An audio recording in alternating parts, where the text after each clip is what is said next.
하나님 감사합니다. 이 시간 가운데 말씀 가운데 또한 임재하여 주시옵소서. 주님이 원하시는, 그리고 주님이 우리에게 말씀하시고자 하시는 그 말씀이 이 시간 가운데 우리의 마음밭에, 그리고 우리의 신앙의 삶 가운데 하나님 선포되게 하여 주시옵소서. 말씀으로 임재하시는 하나님을 경험하기를 원합니다. 하나님, 이 시간 주님을 사모합니다. 예수님의 이름으로 기도합니다. 아멘. 아멘. 우리 오늘 말씀 보겠습니다. 말씀은 누가복음 3장 18절부터 38절까지입니다.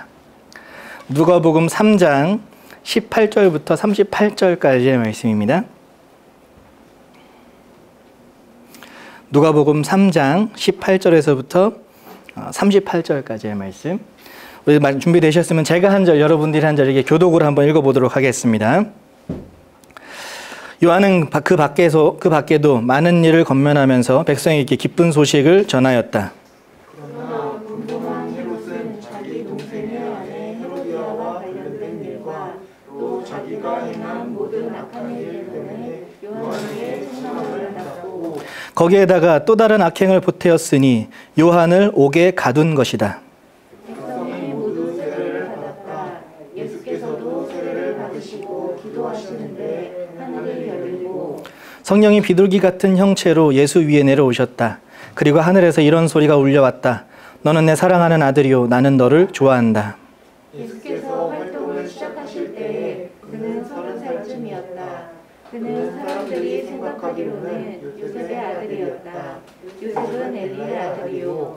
그 윗대로 거슬러 올라가면 마닷, 레위, 멜기, 얀나, 요셉, 마따디아, 아모스, 나훔, 에슬리, 납게, 마앗, 마따디아, 세메인, 요색, 요다, 요하나, 레사, 스룹바벨, 스알디엘, 네리, 멜기, 아띠, 고삼, 엘미담, 에르, 예수, 엘리에제르, 요림, 마따, 레위, 시므온, 유다, 요셉, 요남, 엘리야김, 벨레아, 맨나, 마따다, 나단, 다윗, 이세, 오벳, 보아스, 살라, 나손, 아비나답, 아드민, 아르미, 헤스론, 베레스, 유다, 야곱, 이삭, 아브라함, 데라, 나홀, 수룩, 루, 벨렉, 아벨, 살라, 갈라, 셈, 노아, 레멕, 무두셀라, 에녹, 야렛, 마할랄렐, 가이난. 에노스, 셋, 아담에게 이르는데 아담은 하나님의 아들이다. 아멘. 네. 오늘 보면 요즘은 오늘 정효주 목사님이 가족이 다 확진이 돼가지고요. 다행히 또 막내 둘은 또 아닌 것 같습니다. 예. 확진이 돼서 오늘도 제가 이렇게 말씀을 들었습니다. 예. 그대로 갚게 되는 것 같아요. 예. 오늘 본문을 읽다 보면요, 조금 이상한 점이 하나 발견되는데, 그게 뭐냐면 연관성이 전혀 없어 보이는 두 가지의 내용이 한 문단으로 연결되어 있는 형태로 이 문단이 구성되어 있는 거예요.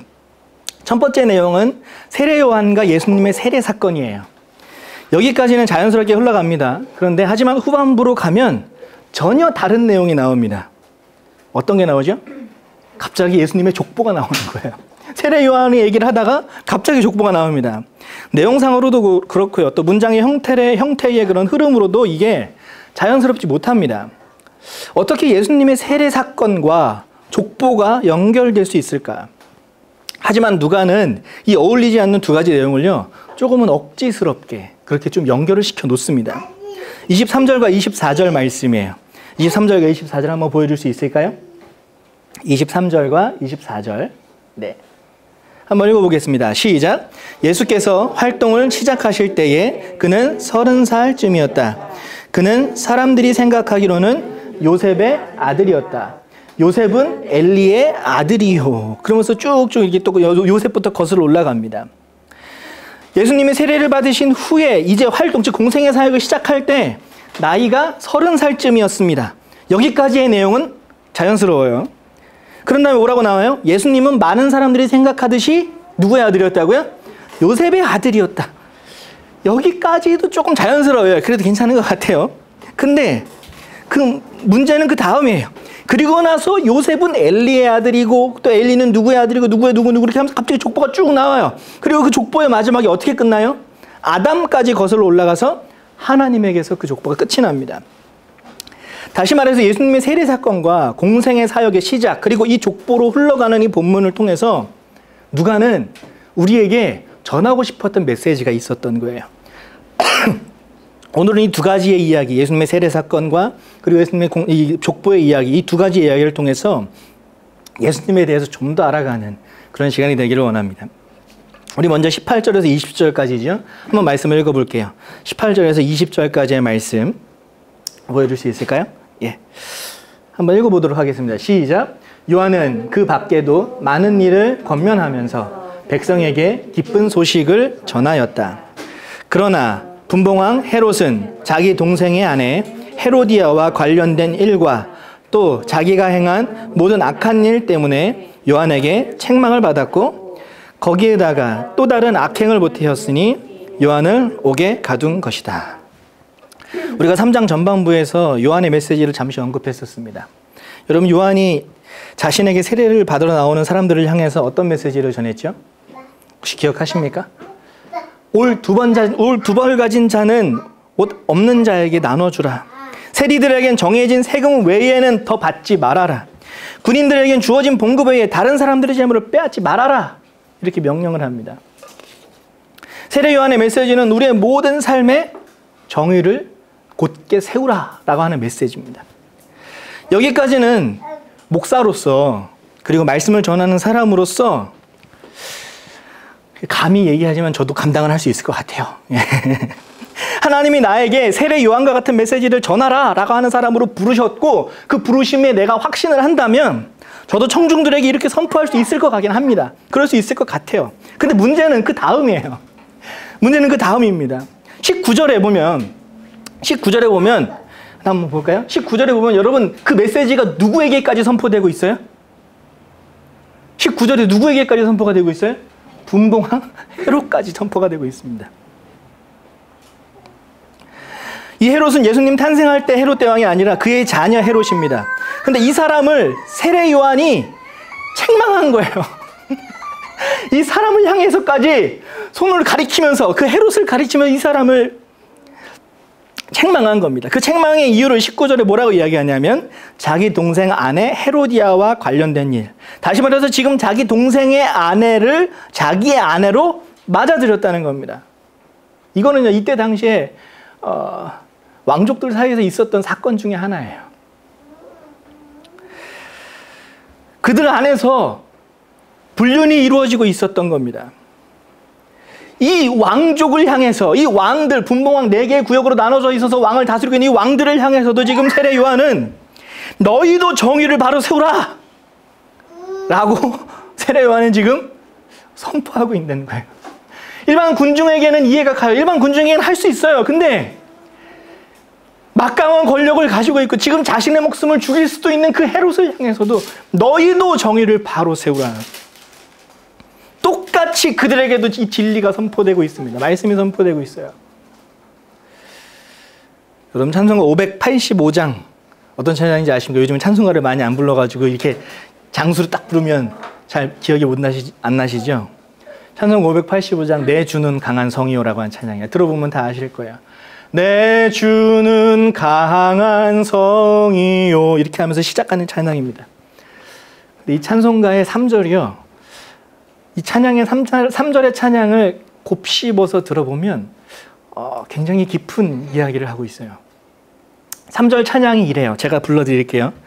이 땅에 마귀들 끌어 우리를 삼키려 하나 겁내지 말고 섰거라 진리로 이기리로다. 친척과 재물과 명예와 생명을 다 빼앗긴데도 진리는 살아서 그 나라 영원하리라. 친척과 재물과 명예와 생명을 다 빼앗긴데도, 그런데도 무엇이 살아나요? 진리는 산다. 진리는 살아서 그 나라는 영원할 거다. 세례 요한의 메시지가 그랬어요. 정의를 바로 세우라. 자기에게 세례받으러 나오는 사람들에게 할 수 있어요.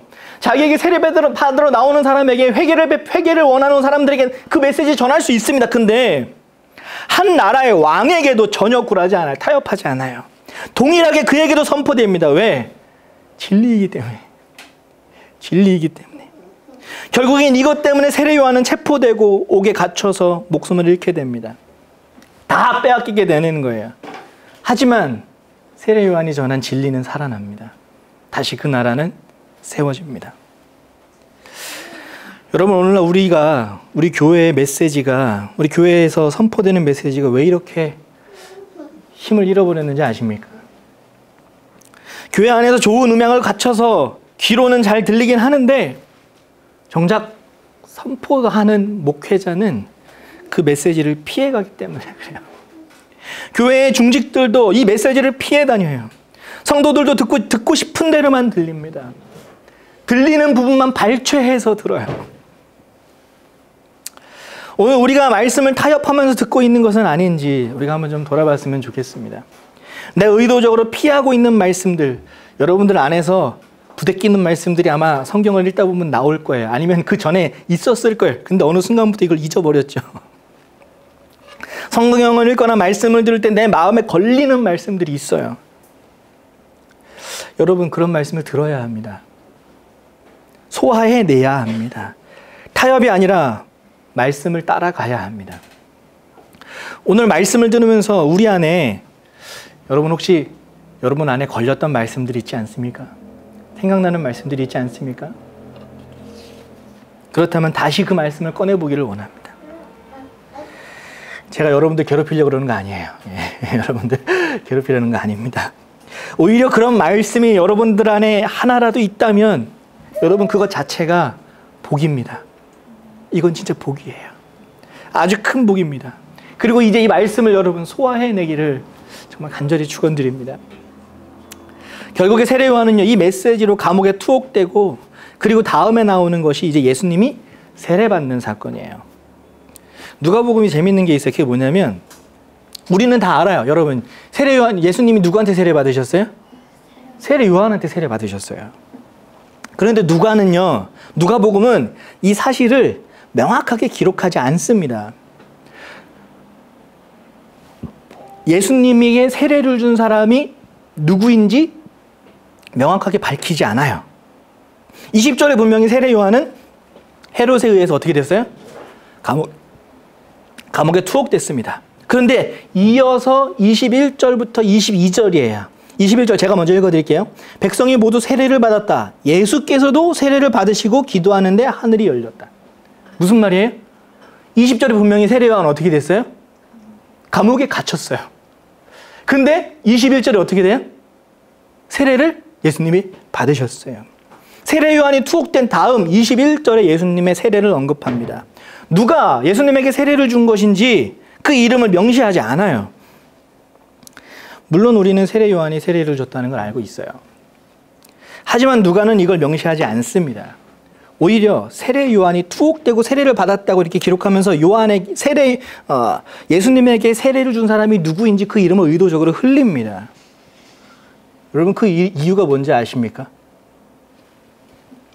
이건 조금 있다가 이제 족보를 나눌 때도 연결이 되는데 누가복음을 쓸 때 염두에 둔 독자들이 있었어요. 주 독자들이 있었어요. 그 독자가 마태복음은 누구를 대상으로 썼냐면 유대인들을 향해서 썼습니다. 마가도 마찬가지고요. 하지만 누가가 염두에 둔 독자는요, 유대인들이 아니라 이방인들이었습니다. 헬라인들이었어요. 유대인들에게 있어서 예수가 메시아이기 위해서는 구약의 예언이 그를 통해서 이루어져야 합니다. 메시아가 오기 전에 세례 요한이 광야의 소리가 되어서 그 길을 곱게 하는 메시지를 전해야 되는 거예요. 그에게 세례를 받아야 합니다. 그런데 유대인들은 구약의 예언이 이렇게 성취되는 것이 중요했습니다. 하지만 이방인들에게 예수를 소개하는 누가는요, 조금 달랐어요. 구약을 모르는 이방인들, 하나님의 아들이라고 하는 예수가 세례 요한이라고 하는 한 사람 앞에서 무릎을 꿇고 세례를 받는 것, 이거를 이방인들은 이해할 수가 없었습니다. 어떻게 신이라고 하는 사람이 한 사람에게 세례를 받을 수 있겠습니까? 그래서 누가는 세례 요한이 직접 세례를 주었다는 기록을 명시하지 않습니다. 이 글을 읽는 독자인 이방인들 그리고 헬라인들에게 혼란스럽지 않도록 그렇게 하기 위함이에요. 온전히 그들이 예수에게 집중할 수 있도록 이렇게 기록한 겁니다. 아니 그럼 그냥 요한을 빼버리면 되잖아. 요한을 빼버리면 되잖아. 하지만 여러분, 세례 요한은 실제했습니다. 그리고 그 역할 또한 매우 중요했어요. 예수님도 세례 요한보다 큰 사람은 없다고 했습니다. 그렇기 때문에 누가는 세례 요한의 메시지와 그의 사역에 대해서는 서술하지만 동시에 이방인들에게 예수가 하나님의 아들이고 메시아라는 사실에 집중하도록 세례 요한이 직접 예수에게 세례를 주어는 장면은 기록하지가 않아요. 저는 오늘 우리 그리스도인들에게 갖추어야 할 덕목이 있다면 바로 이런 누가와 같은 배려가 아닐까 하는 생각을 합니다. 우리는 너무나도 귀한 예수님을 가진 사람들이잖아요. 예수님은 우리의 또 주인이십니다. 그리스도이시고요, 우리의 스승님이시고요, 때로는 친구이고요, 힘들고 지칠 때 또 우리에게 위로자 되시고요, 방황할 때 인도자가 되시는 분입니다. 너무너무나도 나에게 좋은 분, 그분이 바로 예수 그리스도세요. 이런 예수를 우리 이웃들에게 전하고 싶은 마음 정말 귀합니다. 근데 이 마음이 때로는 폭력이 됩니다. 예수 천당 불신지형 이렇게 글씨 씻으면서 이렇게 다녀요. 여러분, 이 메시지에는요, 배려가 없습니다. 심지어 이 메시지는 여러분 틀렸습니다. 이건 나중에 말씀을 나눌 기회가 있을 거예요. 메시지도 잘못됐지만 동시에 여기에는 이 말씀을 듣는 사람들의 배려가 전혀 없어요. 청중들에 대한 배려가 전혀 없습니다. 이 메시지는 결국엔 폭력밖에는 되지가 않아요. 다행히 우리 나란히 걷는 교회 성도님들에게는 이런 누가와 같은 배려가 있는 사람들인 것 같아요. 우리 성도님들은 이런 배려가 있습니다. 이웃을 배려하고 또 살필 줄 아는 분들이에요. 여러분들은 그런 사람들입니다. 여러분들의 몸에 이미 그게 배어있기 때문에 잘 모르시는 거예요. 하지만 오히려 이렇게 배려가 깊다 보니까 섣불리 우리 안에 있는 예수를 입 밖으로 이야기하지 못할 때가 더 많습니다. 그렇다 보니 내가 말로 하지 못해도 행동으로 전도하면 된다라고 스스로 이렇게 합리화하기도 합니다. 하지만 여러분, 전할 수 있는 타이밍에는요, 전해야 합니다. 입을 열어서 예수를 이야기할 수 있어야 합니다. 한 가지 권면드리는 것은 배려의 마음과 함께 여러분 마음 속에서, 여러분의 삶 속에서 초월적으로 역사하는 하나님을 믿으시기를 정말 간절히 축원드립니다. 이게 무슨 이야기냐면, 여러분 그런 이야기 한번 들어보셨을 거예요. 전도는 하나님이 하십니다. 이런 이야기 여러분 들어보셨습니까? 전도는 하나님이 하십니다. 여러분, 이게 무슨 이야기인지 아시겠어요? 이게 무슨 의미인지 아십니까? 이건 전도를 해본 사람들이 아는 말이에요. 전도를 해본 사람들만 아는 말이에요. 참 안타깝게도 한 번도 입 밖으로 예수님의 이야기를 해보지 않은 사람들, 아는 분들은 그 의미를 알기가 어려운 말입니다. 한 사람을, 한 영을 마음에 품고 기도하고 기회를 살피면서 정말 주님을 전할 수 있는 타이밍, 그 마음을 품으면, 한 사람을 마음의 영혼에 품고 그분을 위해서 기도하고 살피다 보면 그에게 예수의 이름을 전할 수 있는 타이밍이 한 번 이상은 반드시 옵니다. 한 번 이상은 반드시 와요.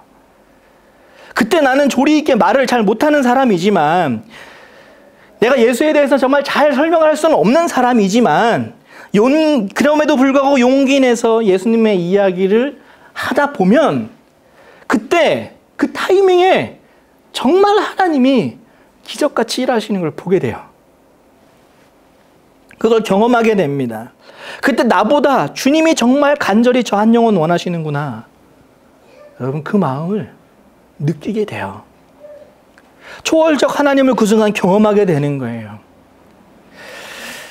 저는 이 경험을 우리 성도님들도 할 수 있으면 정말 좋을 것 같습니다. 정말 간절히 바랍니다. 우리가 신앙생활 하면서 한 명의 영혼을 마음에 품을 수 있는 그런 신앙인 되기를 정말 축원드립니다. 신앙에도 하이라이트가 있어요. 영화에서도 보면 이렇게 기승전결 해가지고 이렇게 쭉 가잖아요.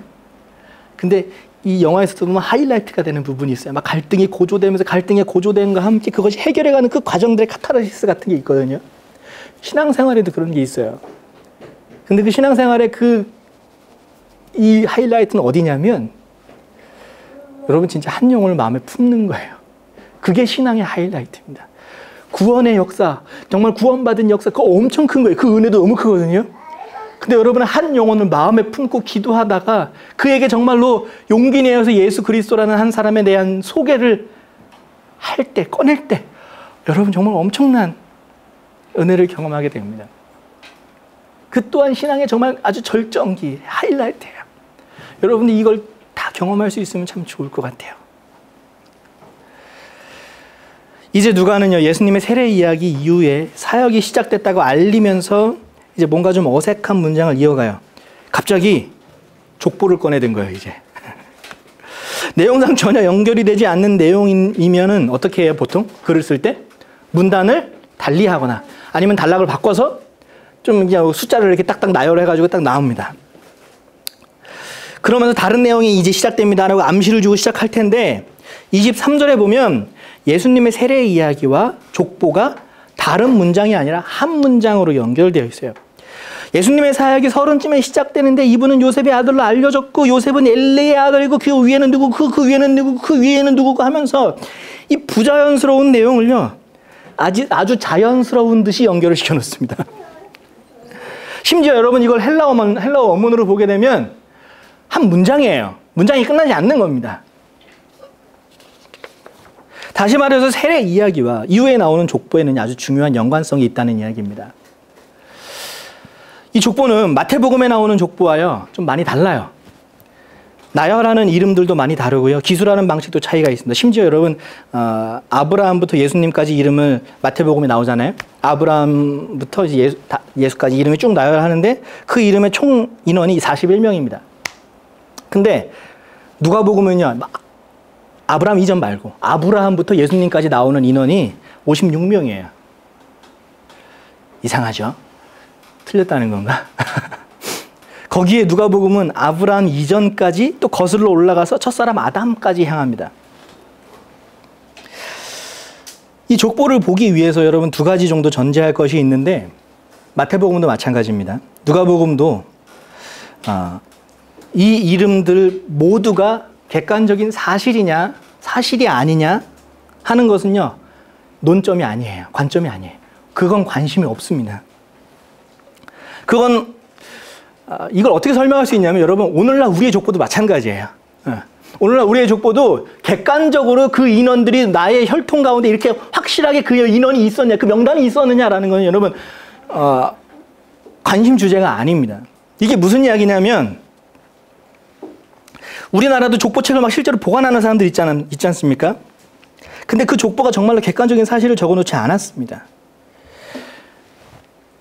우리나라는요 조선시대에 거의 대부분의 사람들이 어떤 사람들이었어요?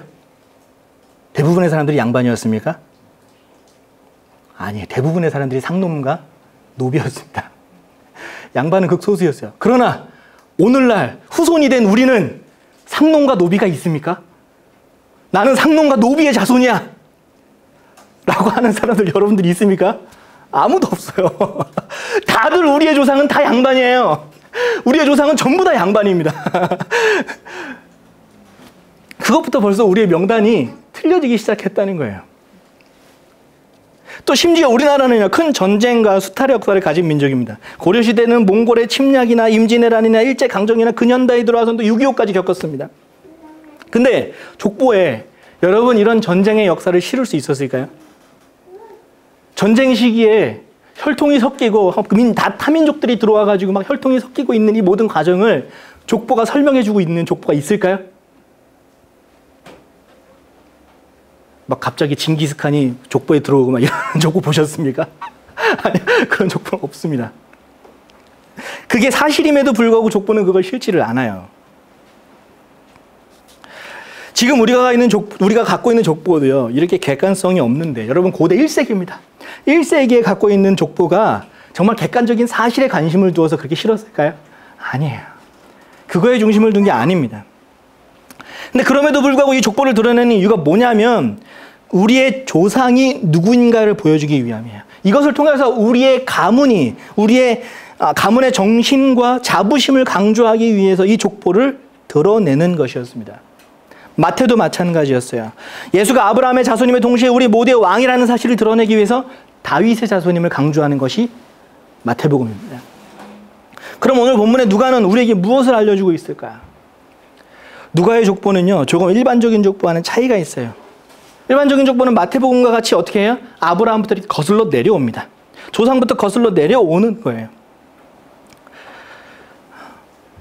그런데 누가복음은요, 이 족보를요, 예수님으로부터 시작해서 아담까지 거슬러 올라갑니다. 결국엔 첫사람 아담과 아담을 만드신 하나님까지 거슬러 올라가요. 예수의 조상이 결국엔 아담이고 하나님이다 라는 사실을 보여주고 있습니다. 근데 여러분 그거 아십니까? 고대 헬라어도 마찬가지고요. 지금 히브리어도 마찬가지입니다. 나의 조상이라고 하는 단어하고요. 나의 아버지라고 하는 단어가 동의어입니다. 똑같은 단어를 사용합니다. 누가가 예수님의 아버지가 요셉이고 또 그 요셉의 아버지는 엘리고 또 누구의 아버지 거슬러 올라가서 하나님까지 거슬러 올라가는 이유는 결국엔 예수는 누구의 아들이라는 거예요? 하나님의 아들이다. 하나님의 아들이다라는 것을 강조하고 있는 겁니다. 근데 여기서 이것보다 중요한 것이 있어요. 오늘 이 부분을 위해서 여기까지 이렇게 달려온 거예요. 38절 말씀입니다. 한번 볼까요? 38절. 38절. 한번 읽어보겠습니다. 시작. 에노스 셋 아담에게 이르는데 아담은 하나님의 아들이다. 족보가 아담까지 거슬러 올라가는데 이 족보의 마지막을 어떻게 마무리해요? 아담은 하나님의 아들이다. 근데 그 뒤에 문장을 뭔가 하나 빠뜨린 것 같아요. 그 뒤에 문장을 만약에 누가가 추가해서 끝낸다면 이렇게 끝냈을 겁니다. 예수도 하나님의 아들이다. 그러므로 예수도 하나님의 아들이다.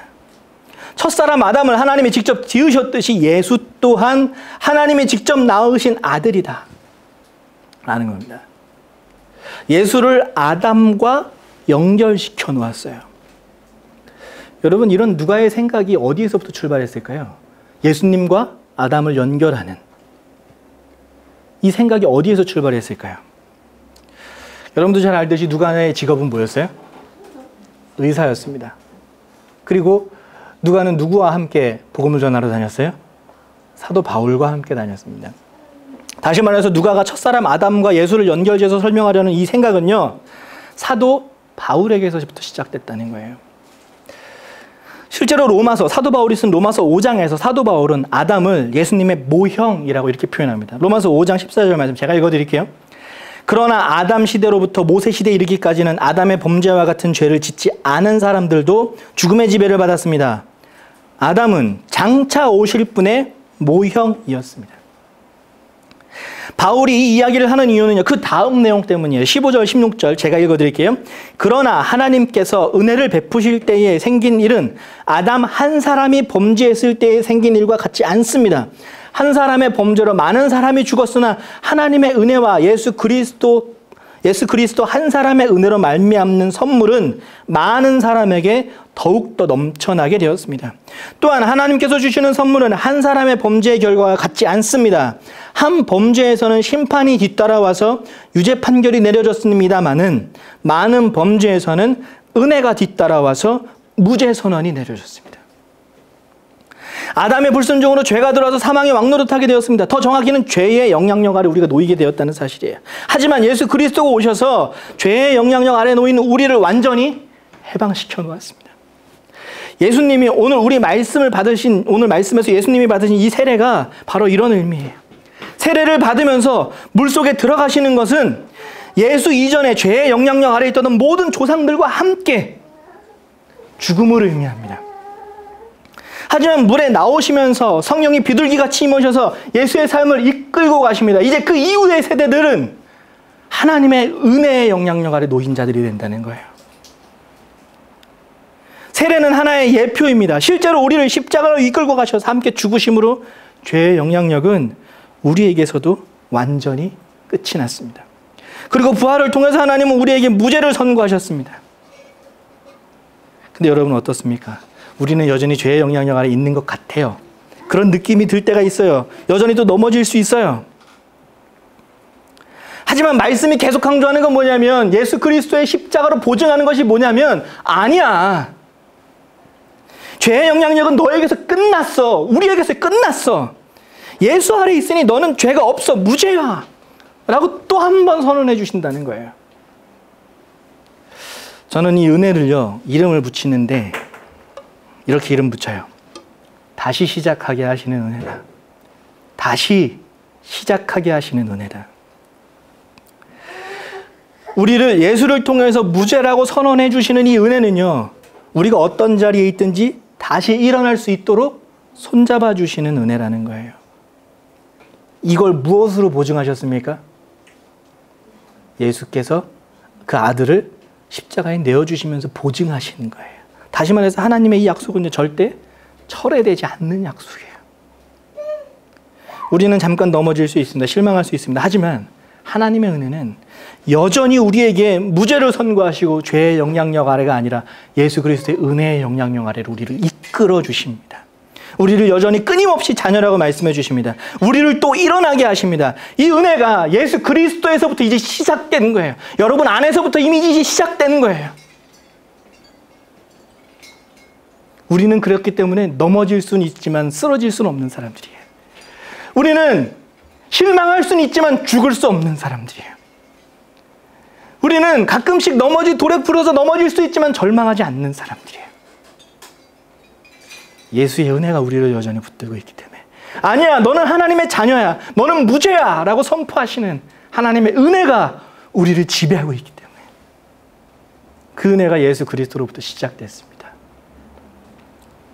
우리 함께 찬양합시다. 반주 한번 해주실래요? 우리 시작됐네. 함께 찬양하겠습니다.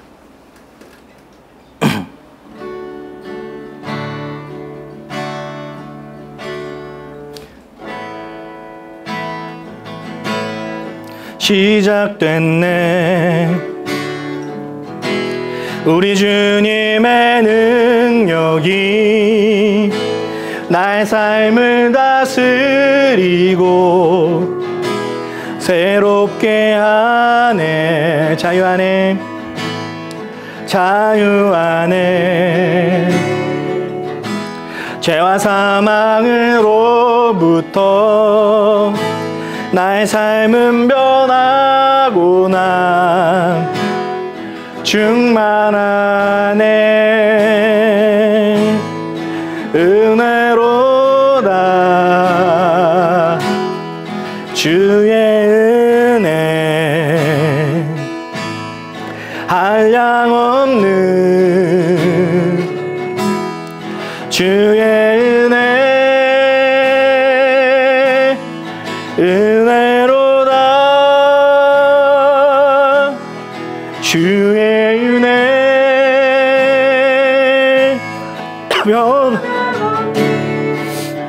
실하신 주의 은혜. 다시 한번 고백합시다. 시작됐네. 시작됐네. 우리 주님의 능력이 나의 삶을 다스리고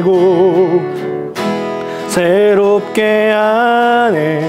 자유 안에, 자유 안에 죄와 사망으로부터 나의 삶은 변하구나. 충만하네. 은혜로다. 은혜로다. 주의 은혜 한량없는 주의 은혜 은혜로다. 주의 은혜 변함없는 신실하신 주의 은혜 우리 시간 다 같이 함께 기도하기 원합니다. 하나님, 주의 은혜가 우리를 지배합니다.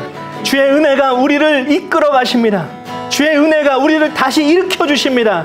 하나님, 우리가 세상의 그 무엇의 영향이 아니라, 세상의 그 무엇의 지배를 받는 것이 아니라 이 주의 은혜의 지배를 받기를 원합니다. 주의 은혜의 인도하심을 받기를 원합니다. 하나님, 내 안에서 그 은혜가 시작되었습니다. 그 은혜를 따라가기를 원합니다. 나를 다시 자녀라 인정해 주시고 나를 다시 무죄야 라고 선언해 주시는 하나님의 그 은혜를 따라갑니다. 주여, 우리를 인도하여 주시고 우리의 손을 붙잡아 주시옵소서. 우리 시간 나같이 함께 기도하며 나가겠습니다. 함께 기도합시다. 할렐루야. 아버지 하나님, 내가 간절히 기도합니다. 주님, 우리가 이 시간 말씀을 통해서 하나님, 우리가 함께 선포합니다.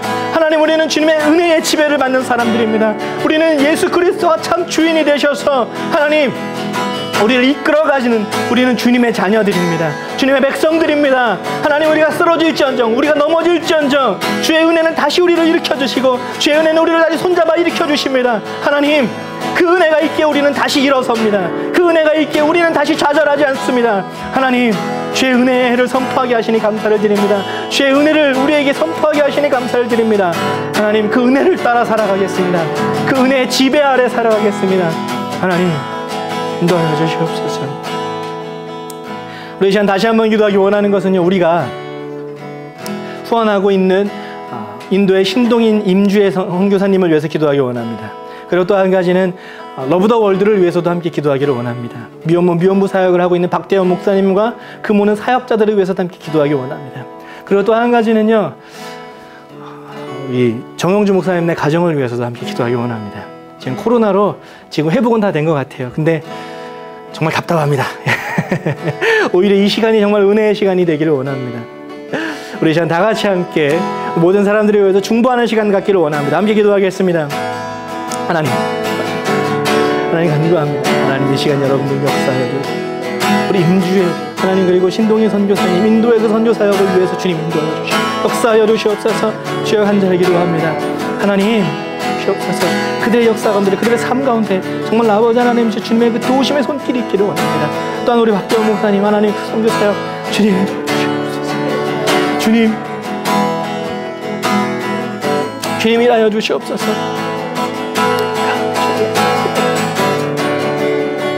아버지 하나님, 또 우리 정영주 목사님 지금 자가격리 가운데 그 가정이 정말로 오히려 은혜가 있는 가정 되게 하옵소서.